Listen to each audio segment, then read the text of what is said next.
কি খাচ্ছ তোমরা? আপনার একটা চাপ খাবার ছোট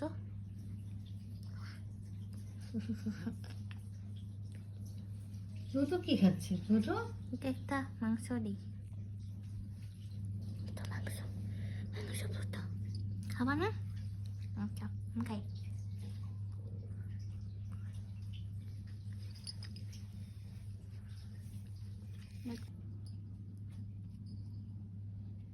আজকে কি আনতে বলছো তুমি? আজকে হচ্ছে এটা পরোটা আর হচ্ছে চিকেন চাপ এটাই এই যে তুমি প্রত্যেকদিন রাতে যে এরকম খাবারগুলো খাও, এইগুলো কি খাওয়া ঠিক বলো আগে? বাবা এনে দেয় বাবা আমাকে ভালোবাসাটা এনে দেয় ঠিক আছে, বুঝলাম।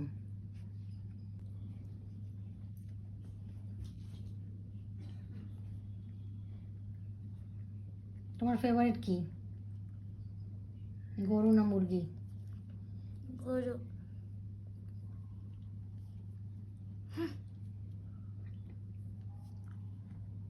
এটা খেতে গিয়ে চোখ দিয়ে পানি চলে আসতেছে ওকে, ঠিক আছে, তাহলে তুমি মজা করে খাও।